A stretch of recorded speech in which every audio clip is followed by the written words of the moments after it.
Well, I finally found time to catch another episode of Space 1999. Oh, finally. Well, okay, so how'd this one go? Well, that bad, huh? Well, no, I mean, Jeez, must be worse than I thought. well, conceptually, it wasn't bad. It's not that bad of an idea to choose, even though it's an repetitive and perhaps overused trope in adventure and sci-fi shows, that being the evil double. Yeah, okay. So which one had an evil double? Well, it was Koenig. Oh, they went to the top. Yeah. So, the moon, of course. Yeah, they travel through space on the moon, and they come across this asteroid, and they decide, hey, let's go check it out. And apparently it has an atmosphere and everything. Oh, well, that's interesting. And they invest. The pilot stays behind on the Eagle because there's some kind of problem. He's got to check it out. So Koenig goes investigates this cave. And he steps in, and it's like a fun house. What? Well, there's mirrors everywhere. Oh, well, did they have one where he's really fat and one where he's really tall? No, it was just mirrors. Well, that's not all that fun. No. And in fact, it was quite sinister because apparently, by capturing his reflection, it was able to make an evil doppelganger of him. Oh my God! Oh, jeez. Yeah. And he wanders even deeper into it, and then the doppelganger comes up from behind and gives him the Vulcan nerve pinch. What? They don't have that. Well, I mean, he's some sort of alien creature. I guess there was some sort of energy involved or something. But anyway, he grabbed him by the neck, and Koenig goes, "Oh!" and falls on the ground. And then, so the doppelganger is about to leave. He takes his equipment and stuff, and then he realizes, oh, wait, because he's a complete double, but only in the mirrored reflection. Oh, so everything's like opposite on him. That's right. So he has to switch out the jacket between him and the real Koenig. Yeah, he was thinking. Yeah, but not quite. He missed something. Like what? Oh, we'll get to that. That's the whole plot. So anyway, he leaves Koenig behind, gets back to the ship, and tells the pilot, we got to get the hell out of here right now. And the guy says, oh, well, I need a little time. There's no time. And so they floor it back to the moon. He gets there and starts barking orders that they need to direct all their energy at the asteroid or they'll be destroyed. Doesn't really explain how or why or anything. And Dr. Helena, of course, his side piece. Oh, my God.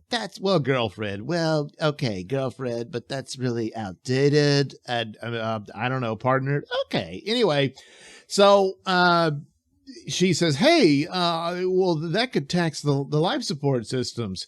And we might want to rethink this. No, obey my orders and all that stuff. Oh, my God. Yeah, he practically told her to sit down, shut up, or go to the kitchen and make him a sandwich. Oh, no, that is toxic. That should have been a major warning sign. Well, amazingly enough, it was. What do you mean amazingly? Well, I mean, have your commander come in and be all panicked and stuff and say, we got to do this. I've discovered a terrible threat on that asteroid.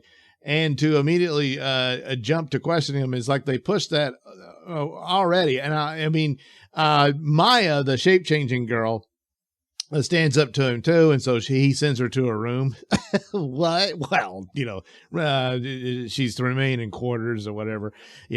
Oh yeah, okay. So then the boyfriend goes back to pay her a visit, but he's disturbed too. So he says, "Hey, you know what? We need to steal one of the Eagles and go find out what happened on that asteroid."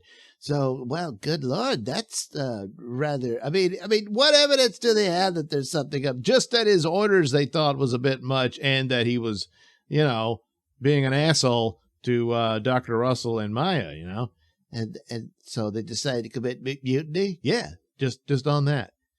Huh. So anyway, they try to recruit others. Dr. Russell is like, I don't know, maybe. Don't be like that. Yeah, come on, girl. Grow a spine. Don't be a battered girlfriend. Girlfriend? I'm the partner. Anyway, she meets with Koenig, and then she inadvertently touches him and realizes he doesn't feel human. He feels like ice. Oh, my God. Yeah.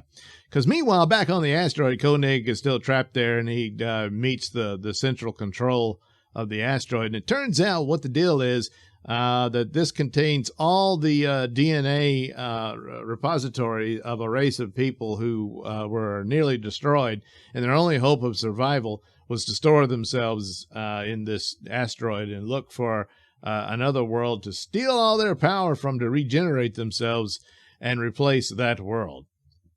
So they need all the power of the alpha base to regenerate themselves and be restored, but at the price of the Alphans, of course. And so, well, there's the problem.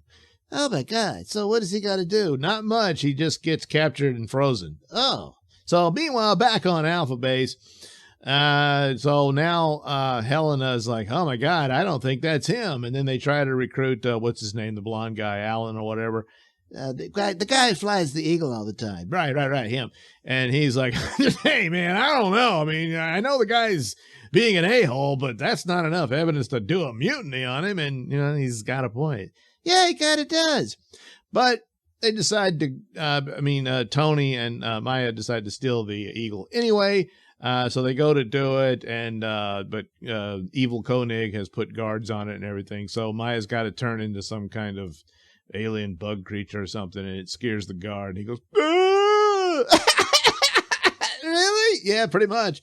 And what's his face? Tony slams him into the wall, and he, oh my God, that could have been serious. Yeah, but in TV it never is. You can just bash someone over the head, and they just shake it off later. Oh. So they make it to the Eagle and take off.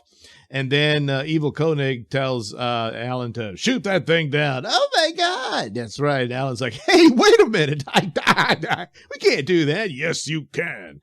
And then Helena explains, hey, if you fire that cannon, you'll divert the energy from the beam that you're siphoning off our power to the asteroid. And he's like, oh, yeah. Oh, damn it. And so he doesn't do it. And so the Eagle makes it back. They find Koenig stuck inside the mirror. What? Yeah, well, that's what it looked like anyway. And they release him. Then Koenig quickly takes the keys to the Eagle and tells Maya and Tony to go find the center computer or whatever and blow it up. And they're like, oh, okay.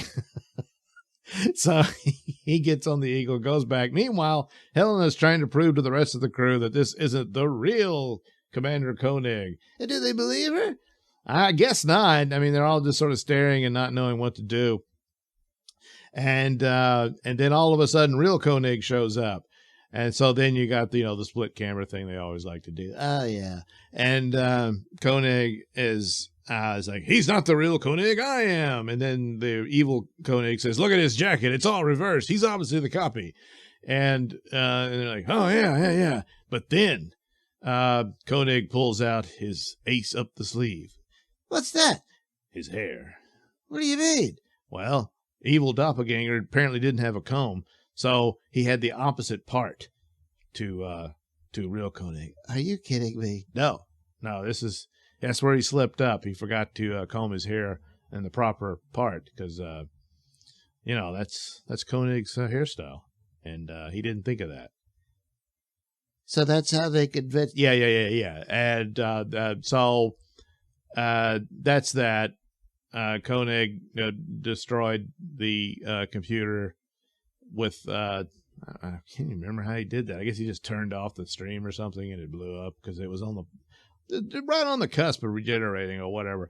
And what about Tony and Maya? Oh, they got frozen in there too. The computer likes to laugh at you when it traps you and stuff. And but when everything started blowing up, it shattered the ice box they were in or whatever. Icebox. And they went and blew up the computer, what have you. And then and then they got rescued. I assume they don't really show it. They just run out of the room. And I guess they went and destroyed the computer. That's right, now that I'm thinking about it. They got what? Well, it ended abruptly. What the hell? Yeah, it's just Koenig's like, oh, thank God I maintained the same hairdo. And that was it. Huh. Well, that sounds just stupid. Yeah, it didn't have to be. I mean, just the basics of some alien replacing somebody and taking over their their base and using it against them and stuff like that. Could have worked out, but, well, I guess it didn't. No, it doesn't sound like it. Anyway, there you go. Seed of Destruction. Why was it called that? Well, the seed was the repository of all the people from the dead world that wants to be regenerated. Oh, that's right. But it would destroy the Alphans for them to be returned. Yeah. Seems like they could have worked something out. Well, they didn't. Oh. Anyway, that was Seed of Destruction from Space 1999.